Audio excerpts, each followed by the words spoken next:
Hello again, and welcome to the Soccer Media Podcast. I'm John Shrader. This is our weekly look at the soccer media business and the business of soccer. We hope you can take a minute to maybe like us, subscribe, send us some ideas, some interview ideas. We would love to hear from you. I've known our guest, Jeff Carlisle, for a long time now. Our Bay Area days go way back when he was writing about it for the local newspaper, and I was broadcasting in the San Francisco Bay Area. Jeff's now been covering soccer for ESPN for more than 20 years, and I'm delighted to bring you this conversation. It is the year of soccer. It is a World Cup year, but every year is a year of soccer for this gentleman who's been covering soccer for a long time and more than 20 years now at ESPN, and an old Bay Area friend, Jeff Carlisle. Thanks for the time. I appreciate it. Happy to be on, John. So more than 20 years of covering soccer for ESPN. How much has that changed in that time? Has the view from the inside and from the outside changed, do you think, in those almost 21 years? Definitely. I mean, I just think about how people consume media. I think about how social media has just impacted everything. You talk about the 24-hour news cycle, but that doesn't quite even do it justice, I don't think. It's almost like an always-on news cycle. I mean, it doesn't matter, where you are, what time of day or night. I mean, you've got to be ready to respond at a moment's notice. And certainly, I think, the dynamic between writer and subject has changed quite a bit. I think we live in a world now where teams try to act as their own media outlet, and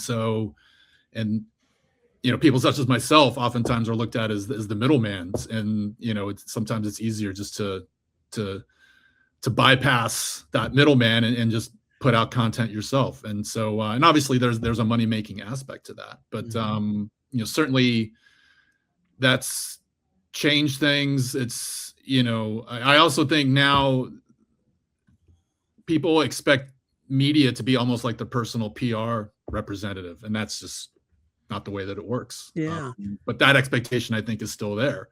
So, and that can make the job harder for sure, because I mean, your first responsibility is to tell stories honestly, the good and the bad. And it doesn't really, I don't think, serve the reader in any way to just exclude the bad and not tell the whole story about something. So, yeah, I mean, all of that has changed in the last 21 years or so since I started writing for ESPN.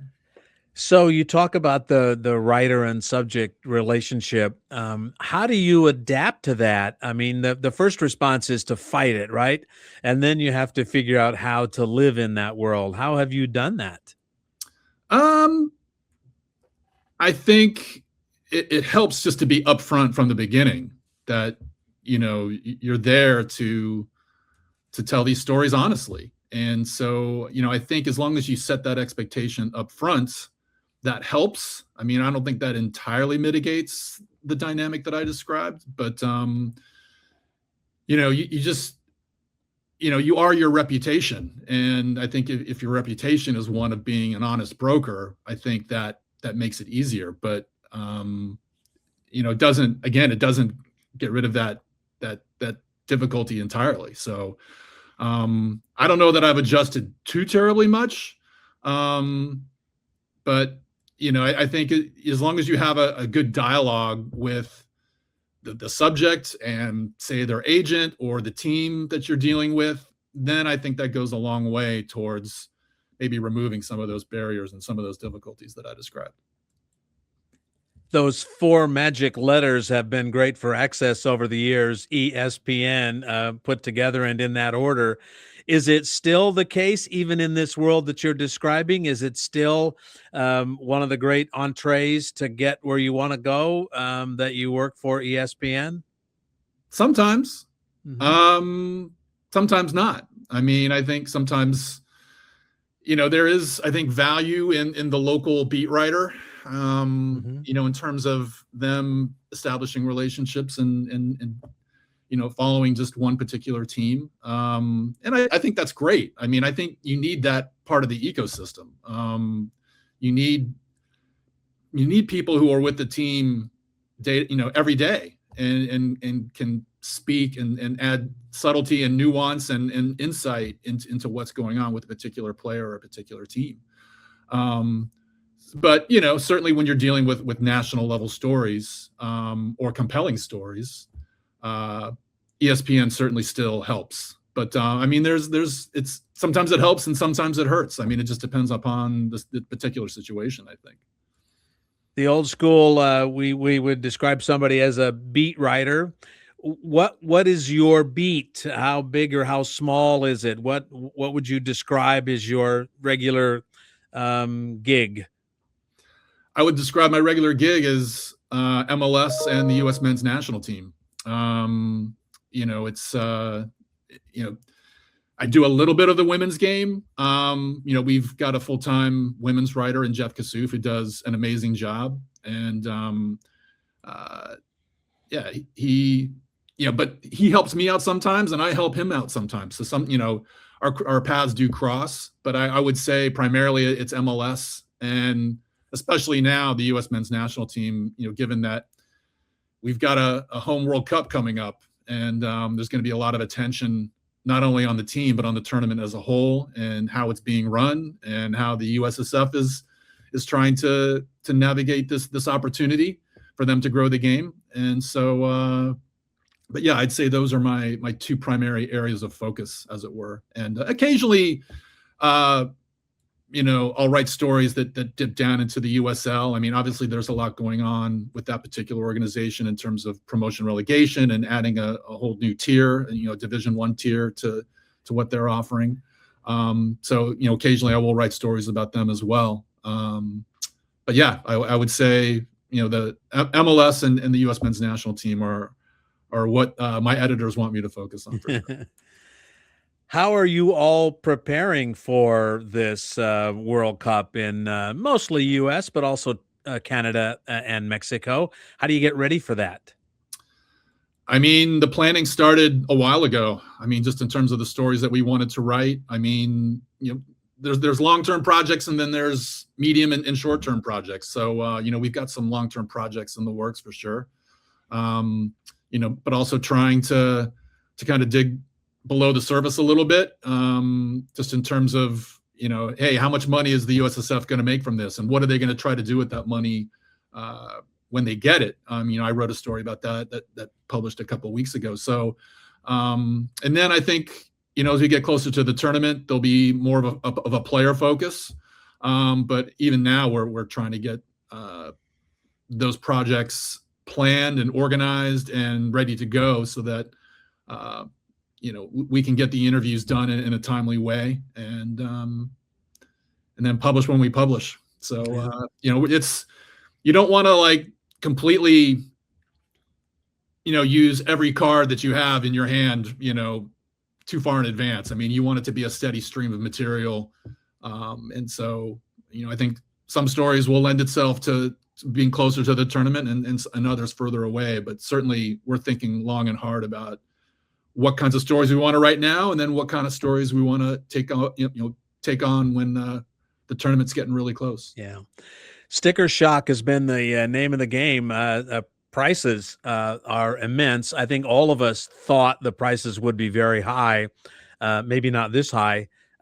Is that still a story? Is that something that you have to keep following? Is that changing at all?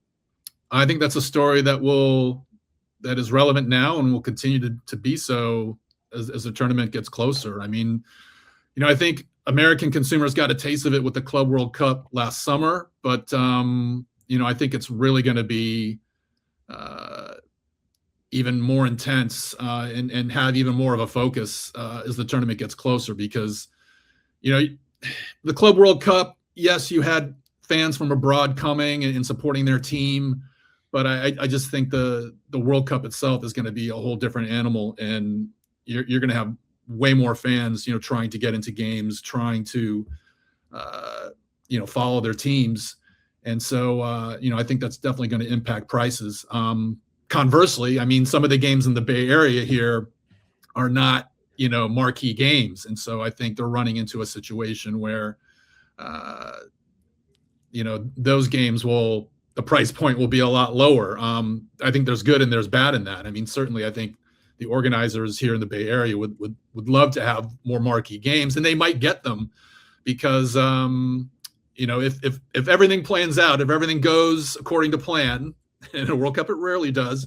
But if it goes according to plan, the U.S. could be playing around a 32 game in the Bay Area. And so that would, I think, placate the concerns of some of the organizers. But that's obviously something they don't have any control over. So we'll just have to see how that plays out. But, getting back to your original question, yeah, I think prices will continue to be a sore subject with fans, and also the manner in which the tickets have been allocated. I think it's been very confusing for fans, just in terms of where to go, having to put money down. You may or you may not get a ticket. I think that is certainly rubbing people the wrong way. Certainly people that I've talked to, it's been a sore spot, no doubt about it. So yeah, I don't see that story going away anytime soon.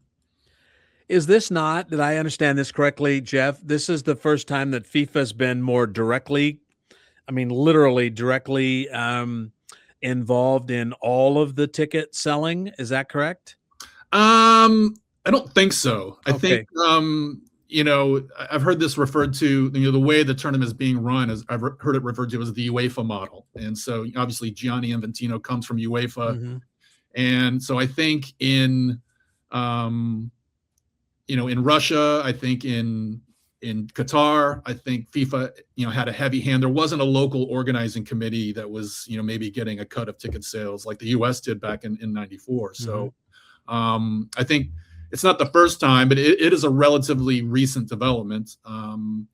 But, I think dynamic pricing might be the first time that has been used at a World Cup. A lot of was made of that during the Club World Cup last summer.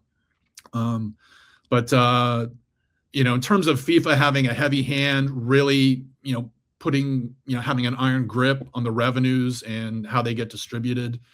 I mean, to hear them say it, they'll tell you, hey, we need to distribute this money to all the member associations who don't necessarily have a lot of financial resources. We need to distribute this money, for the good of the game. But, I think that invites a lot of cynicism, deservedly so. And so, FIFA will be getting a ton of money from that as well that they'll keep. And, they say they're a not-for-profit, but, I think there's quite a bit of wiggle room in terms of how that term gets used. But, getting back to your original question, I think FIFA kind of holding on to that ticket revenue. I think that's something that's been around for the last few World Cups. Yeah. Well, technically, the National Football League is a not-for-profit organization as well. It's made up of 32 really profitable members, but the actual National Football League is not. So Jeff, what is the biggest story on the men's national team now as they we're chatting on the 12th of January? And like Mexico and Canada, they didn't have to qualify, didn't have to go through the CONCACAF qualifications, which has been its own sort of dynamic challenge. But what's the big story now? What are you keeping an eye on now with the team? I think there's some interesting positional battles. I think the goalkeeper situation is kind of an ongoing battle, if for lack of a better word. Granted, Matt Freese seems to have a pretty firm grip on the position, but you've got a guy like Matt Turner, who's the only player in the goalkeeper pool with World Cup experience. So how does he kind of fit into that? Certainly, in prior World Cups for the U.S., I think you could rightly point to the goalkeeper position as being a real strength. A real part of the team's backbone. You don't get the sense that that's the case this time around. I mean, no disrespect to Matt Freese, but he's really not as proven as a Tim Howard or a Casey Keller or a Tony Meola or Brad Friedel. I mean, the list goes on. So I think people are going to be keeping an eye on that. Certainly, you look at the forward situation. I mean, Flo Balogun seems to have a pretty firm grip on that position, but the injury situation is very fluid. I mean, you got a guy like Ricardo Pepi who broke his arm last weekend and had been doing really well. Had scored in 5 straight games, and now he suffered a severe setback. So I think how healthy the team is, I mean, that's something that I think Mauricio Pochettino has really had I don't want to say he's had a difficult time dealing with, because there's always alternatives in terms of who to put on the field, but he hasn't had really his full group together very often. And I mean, you look back to the Gold Cup last summer. I mean, it was really a lot of the prime, marquee players were not there. And so some other guys got a chance, and some guys like a Malik Tillman, like Matt Freese, they made the most of it. But I think everyone's interested in what this team is going to look like, not only personnel wise, but tactically when the full team gets together. I mean, what do you do with the Weston McKennie? Yeah. Where does he fit in to Pochettino's system? I mean, is he one of the 2 holding midfielders? Does he play further up top? It's not, the puzzle pieces aren't fitting together snugly at the moment. And so, he's got a lot of interesting decisions just in terms of who he wants to put on the field. So, and he's always made interesting decisions. I mean, he's not afraid to kind of go against the grain of what everybody thinks. And, again, we'll have to see what pieces he decides that he wants to go forward with. Well, I don't think anybody would argue with this notion, and that is that McKennie and Pulisic are 2 of the guys who are absolutely going to be on the field. I mean, these are the drivers. You don't think so? I'm not so sure about McKennie. Really? Yeah, Pulisic, definitely. I mean, just the way that he's playing for AC Milan at the moment. I mean, he's having just an incredible season. I think for sure he's in. But just with McKennie, I think he should be on the field. Don't get me wrong. Mm-hmm. But again, it's not entirely clear just how solid his relationship with Pochettino is. Okay. I mean, he's left him out of a few international windows. The last time, I think it was because Juventus had just changed managers, and so he thought it better for him to stay behind and kind of work on building that relationship with Spalletti. But you just kind of get the sense that maybe the level of trust is not quite what you would expect. And so, I think this hybrid system that Pochettino has gone with, where it's, sometimes he's playing with wing backs, sometimes he's not. It's difficult to see where McKennie fits into that. And so, because he's really a kind of a classic 8, mm-hmm. But is he going to be beside a guy like Tyler Adams and have license to go forward, or is he going to be like one of the number 10s, the 2 number 10s that, with Pulisic being the other one? I mean, he looked good in that role, I think, back in, it was the October window, but it's just, again, there's not, McKennie hasn't been there consistently. And so that just kind of makes you cock your head a little bit, squint a little bit, and wonder, what's going to happen in March. I mean, I've said this on and on. Okay, the next window, we're going to learn a ton. And then, circumstances conspire to kind of juggle the roster a little bit. And maybe you don't get all the answers that you were expecting to get. So I'll be fascinated to see, assuming everybody's healthy, who gets called in and who plays in those games against Portugal and Belgium in Atlanta. That's going to be certainly, you would expect that's, you're going to get a feel for what Pochettino's thinking for the World Cup. Yeah, one of the great things about covering international soccer and national teams is that it's always a drama, and sometimes the characters are supporting characters and sometimes they're leading characters, but it's always a drama. And while I think you could say, the view of Pochettino has changed in 12 months. I remember back in December of 24, January of 25, it was like, oh my God, what is going on here? And now it's changed considerably, but it's always going to be dramatic. And there is a factor that you talk about, and that is the coach and the player have to be on the same page. And that's, that's up to the coach, or it's up to the player, or both. That's a question, I think. Yeah, they got to meet in the middle at some point. I mean, and it wasn't that long ago that Pulisic and Pochettino there seemed to be a little bit of friction there. Yeah. I mean, I'm not going to say that the relationship completely deteriorated, but again, there was friction. Pulisic tried to downplay it, said it wasn't as big a deal as people were making it out to be. But when you have statements being made in the press back and forth, I think that again that doesn't paint a picture that everything is hunky dory. So I mean, I think they're in a good spot now. I think again, Pulisic is playing incredibly well for for AC Milan, and so but there's still 5 months left to go. So we'll see what happens. I mean, a lot has been made about how Pulisic didn't play in the Gold Cup and work because he's playing so well, but he's still gotten injured a couple times, and so you want to put these guys in bubble wrap until the World Cup comes around, but that's impractical for a variety of reasons. It'll all be forgotten. It'll all be at the back pages of the book if things work out well in June and July, and then this team plays into maybe the round of 8. Certainly, I think just playing into the round of 16 would be disappointing. I think there's some reasonably high expectations, don't you think?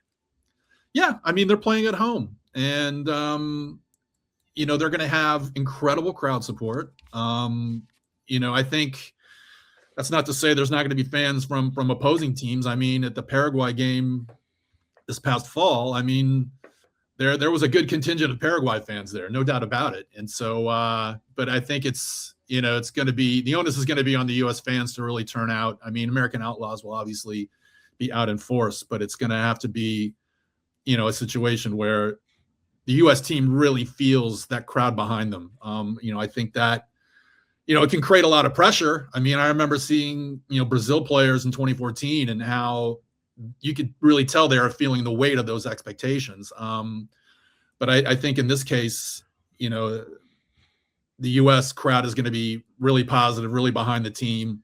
And but the U.S. team is going to need that. They're going to need that little few percentage points that the crowd's going to provide, I think, in order to get the results that they want. Yeah, I believe you wrote about this, did you not? And that is, there's always that sort of World Cup bounce, right? Where maybe it's Balogun, or maybe it was Pepe, but he's a broken arm now. But maybe who it is, I don't know. Maybe it's Aronson. He's already there. But you've talked about the complications of that. Have you not written about the complications of the World Cup bounce, and maybe jumping to Europe might be a little more difficult because of the timing of the World Cup? Can you help explain that? Yeah, I wrote an article recently about how, it's kind of a do I stay or do I go type of decision that has to be made. I think, you've got a situation where just 6 months out, I think if a player's in a good playing situation, if they're in a good, situation with their club, they've got the trust of the coach. I think the decision to go to Europe at this stage the timing is probably just not right. You think about guys like a Diego Luna, like a Matt Freese, and I'm trying to think of some of the other guys that I mentioned here, like an Alex Freeman from Orlando City. And okay, if they transfer, does it include like a loan back so that they can stay in a familiar environment up to the World Cup and then join their new team in the summer? So, it can be complicated. And then there are some guys trying to come back. I mean, Josh Sargent is currently in talks with Toronto FC about a deal. And, but, he's in a little bit more of a desperate situation, I think, because, he's playing for a Norwich City team that is really struggling in the English Championship, and the goals have dried up to a large degree for him. And so he probably feels like he needs to change his situation in order to change the conversation that he's having with Mauricio Pochettino about whether he's going to be on the team or not. But at this point, I would say Sargent is on the outside looking in. I mean, I think, with Balogun, Haji Wright, Patrick Agyemang has done really well at Derby County. I mean, this is a guy who bet on himself last summer, even had an initial injury, but has really made the most of it, of the switch. He's got like 6 goals and 3 assists and played a little bit on the wing. So he's added some versatility to his game. So, and then I think, like I said, with Pepe's broken arm, I mean, I think he'll be back. And so that doesn't leave a whole lot of room for Josh Sargent. But again, there's not a lot of time left, but things can still change a lot. So it's going to be interesting to see what happens with his situation. One of the things that Major League Soccer has done is decided that they will change the calendar. I think starting in 27. I don't know exactly how they're going to do it. Maybe you can help us understand this, how you're going to switch from one calendar to the next and not miss a bunch of time. But how is that going to, impact? And you think that's a pretty wise decision by the American soccer, the number one American soccer professional league? I think it's the right decision. I think in terms of how they're going to manage that transition, they're going to have like a sprint season. They're going to have like a shorter, half-year season to,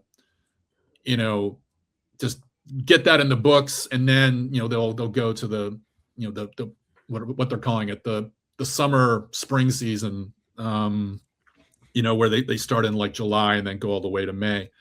I do think it's the right decision. I'm going to be interested to see how much of an impact it really has. Yeah. I mean, because you hear about, MLS, well, people would respect us more if we were on the international calendar. I mean, I don't know.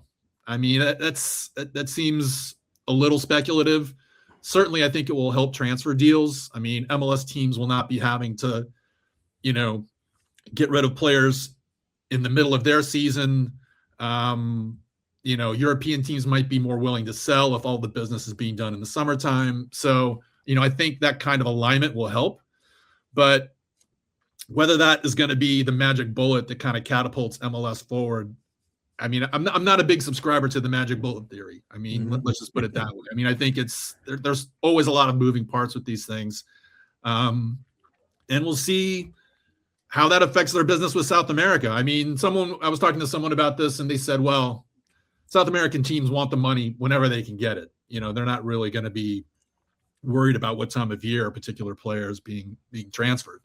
So, but it'll be interesting to see how the business is affected with that. And again, I think it's the right move, but the actual impact is going to be, measuring that, I think, is going to be an interesting exercise. And we'll just have to wait and see how things pan out. What do you think U.S. soccer, Major League Soccer, the people who basically run American soccer, think will be the World Cup bounce? What do they expect to get out of that? Do you have a feel for that? And I mean, in terms of interest, in terms of more money. I don't know how you would you judge it. Well, the U.S. Soccer Federation has some big plans for how they're going to leverage this. I mean, when you talk to JT Batson, the CEO of U.S. Soccer, he says he wants soccer to be the most played sport in the country. I mean, more than basketball, more than, even say golf is another, sport that everybody seems to play. And so, that is his motivation. And, the $100 million that they're getting from FIFA for hosting the tournament, at least that's what they're expecting to get, is going to be kind of a catalyst. But they also understand that they need to really dig deep into local communities, and really establish a group of allies, whether it's state and local governments, whether it's school boards, whether it's, charitable organizations on a local level. I mean, they're going to have to engage all of those entities, I think, in order to achieve their goal. And so, it's interesting to hear JT Batson talk about this, but, again, it's saying it is one thing, executing on it is another. And so, but I think that is kind of that kind of growth is what the U.S. soccer is aiming for. And hey, by all means, aim high. I mean, there's no reason not to try to just shortchange this, but we'll see. I mean, it'll be interesting to me to see how much damage the way FIFA has gone about organizing this tournament has done. I mean, if it turns out it alienates people who just think that the sport is way too expensive. And so, I'm already hearing discussions are underway about the 2031 World Cup, and that they're going to basically alter how FIFA does business with the host cities. But, again, and I think from MLS's perspective, they're also hoping that it generates a lot more interest. Sponsorship grows, attendance grows. Although I think, for MLS, it's not, their problem isn't so much attendance. It's more like viewership, in terms of getting people to tune in, to games. And I think, the impact of the Apple deal, I mean, they've tweaked some things. Obviously, there's not going to be a separate subscription, for Apple TV, or what they call the MLS season pass. That separate subscription is going away. Mm-hmm. You can just get it straight through Apple TV. I think there's a lot of fluidity and a lot of moving parts to all of this. And so, but I mean, the big part, the long time challenge for MLS has not been finding soccer fans. It's been converting those fans into MLS fans, Mm-hmm. Getting them to watch Chicago Fire versus Columbus. I think there's a lot of team loyalty when it comes, to hometown fans. I mean, you look at a place like Portland, and yeah, they're gonna watch their team, and they're gonna come out and support their team. But getting, you think about the NFL. I mean, people tune into games regardless of whether it's their team or not. I mean, the TV ratings are just off the charts. So, Yeah. Again, I think that's the big challenge for MLS. But the World Cup always gives MLS a bump. I mean, it always cranks up interest, gets people to sample the sport who might not have done that previously. So, you hope that takes place as well. Yeah, the NFL is the king of the hill. They're also 100 years old. Major League Soccer is 30 years old. And I think organically, the benchmarks have been good. I mean, never before have more billionaires been interested in investing in soccer. Americans are playing in Europe. Europeans are coming to America, maybe not in the same, sort of groove, but those soccer specific stadiums and places are filling up. It's a little bit like the NHL model, in that the NHL is a place where the arenas are always full, but the television ratings are not great, but they've come to terms with that. So I think maybe, the natural progression has been good, but some think maybe it needs to be greater. Is that a fair view of it? Yeah, absolutely. I think it's almost like when a team is at the bottom and they go from like last place to mid-table. That's almost the easy part. Mm-hmm. The hard part is going from mid-table to being, a championship contender. And so, I think that's kind of the challenge that MLS faces. I mean, the sports landscape is so crowded. Not only do you have football, basketball, baseball, hockey, you've got Olympic sports, you've got NASCAR, you've got, college sports. It's just the competition for the sports dollar is still so intense. And that's really, I think, the hard part for MLS. And again, we'll see if changing the calendar helps do that. Again, there are lots of soccer fans out there. It's turning them into MLS fans. That's tough.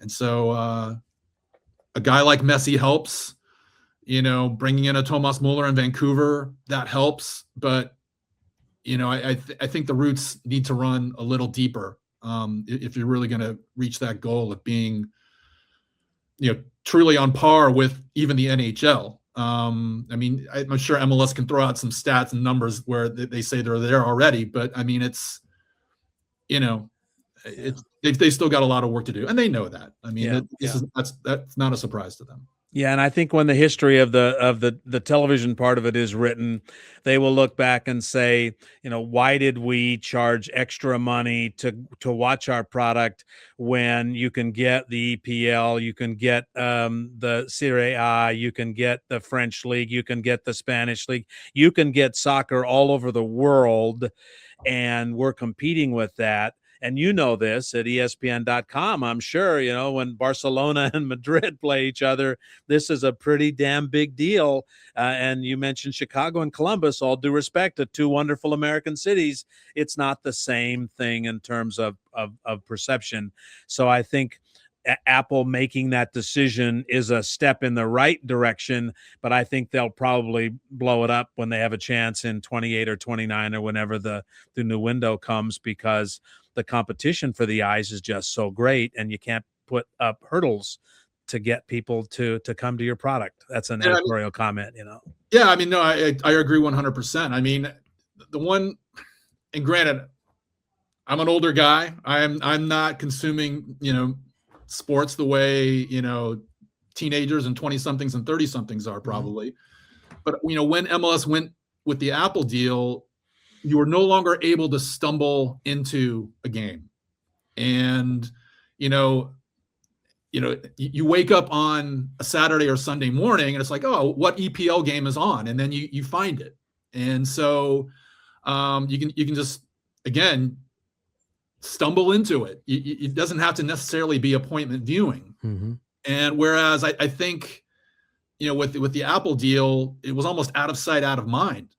And so, it was just a difficult situation where, yes, they kind of had to take that money, and they thought they were being very forward thinking and going to a streaming platform. But again, access. And they've tried to do some things to change that. I mean, they haven't just stood still and kind of tried to ride this contract out. But again, I think it speaks to the difficulty of just people finding games. And so, it'll be interesting to see how that, to what degree, if any, that changes going forward. But, again, the EPL, I think, has just done a masterful job of making inroads in this country, and certainly more than any other European league that you can think of. I mean, I think the Bundesliga is fantastic. La Liga is fantastic.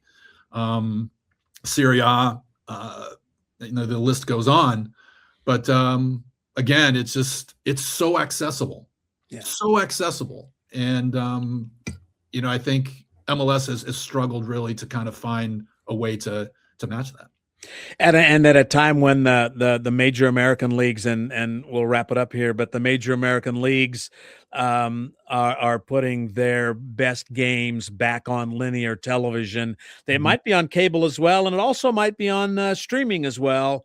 But NBC is putting their big games on NBC, and you can find it on Peacock. Now, soccer gets a little more complicated because they do kind of grab you by putting some of those attractive regular season games only on Peacock. Right. But the Super Bowl, the NBA championship, Major League Baseball championships will be on what we used to call linear. Well, we do call linear television for a long time, because that's where the audience still is in its grandest numbers.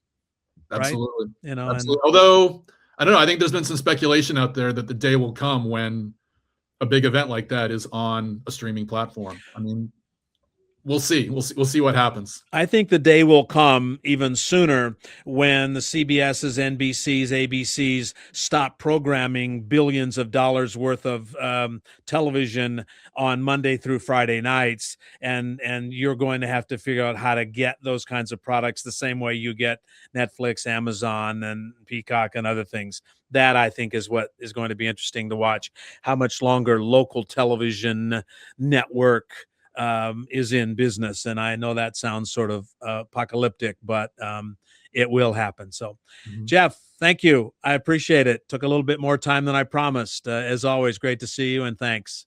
Anytime, John. Appreciate it. Absolutely. We go back to the good old days in the Bay Area. Sometimes two of the only 3 or 4 people in the room when big soccer announcements were made, and more than 20 years now covering soccer for ESPN, and happy to see all the great things happening. Thanks again to Jeff Carlisle of ESPN. He's been covering soccer for them for more than 20 years. He's been covering soccer for much longer than that. If you could like us, subscribe to us, send us some ideas, send us a comment, give us a little feedback, that would be grand. That's it for this edition of the Soccer Media Podcast. I'm John Shrader. We hope to see you next time.